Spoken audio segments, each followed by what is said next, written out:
Hey traders, this is Jeff from Zen Trader, and I just wanted to do a quick update, kind of let you know what I'm doing, and this helps me in terms of getting my thoughts out there and kind of formulating my own strategy. So I had gone to cash on Friday, covered my shorts. I thought we were going to have a little bit of a bounce.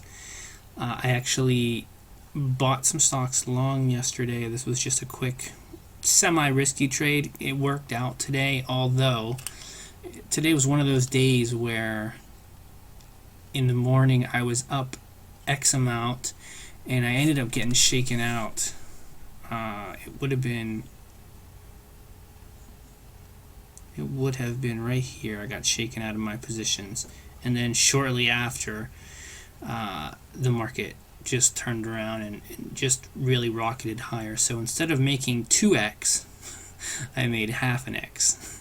So, but it's one of those days where it's you have your stops, you have your risk, and it's important to follow it because we are down 82 points in the Dow Jones futures, and we do have a little bit of a inverse head and shoulders forming here, which would measure. I'm just eyeballing it right around here.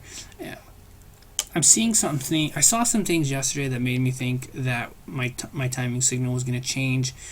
And it didn't today. And oftentimes when it gets close and then it has a day that's seemingly bullish like this and then it doesn't change, it leads me to believe that we're going to reverse very soon. In fact, I wanted to get short in the after hours, but I was on a gondola and for some reason our phone wasn't connecting. So what I'd like to see is a gap up, which doesn't look like that's going to happen given the futures, but maybe it'll be one of those days where we open lower and then rally.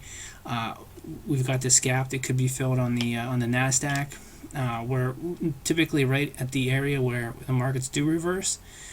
So it's going to be interesting to see if any ensuing rally pushes us up above the 70 level. If that happens, maybe we'll gain some strength and maybe we can get above this peak and maybe we can start buying long again. It's way too early to tell. One thing that could be happening is if we do rally, I think the upside in the Dow is about 11,325, and that could form this bearish wedge because we did break down from this head and shoulders pattern, and I do believe the measurement was complete. It did do the measured move, so we could be just consolidating here. And just visualize this bearish wedge that we could be forming here, which would eventually, that would be very bearish, and a downside break would take us significantly lower. Could take us down another 1,500 points on the Dow. So that's something to look out for.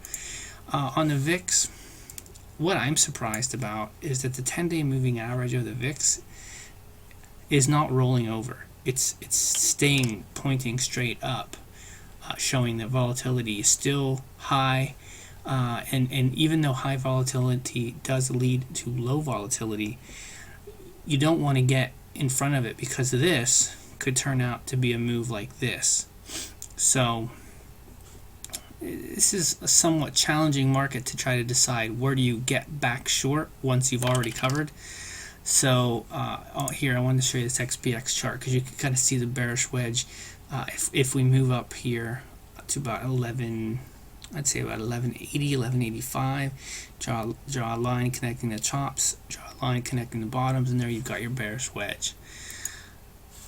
NYSE advanced decline is overbought, and with today's rally, which I might add, volume on the Nasdaq was rather weak, so it wasn't really all that convincing, but typically what you're seeing in the futures is normal because we should have some sort of a pullback.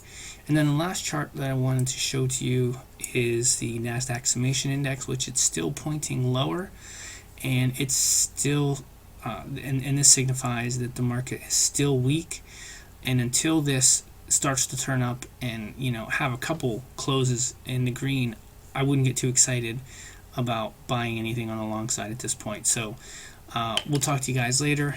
I'm in Whistler having a great time with my family, but I just wanted to do a quick update. Take care, guys.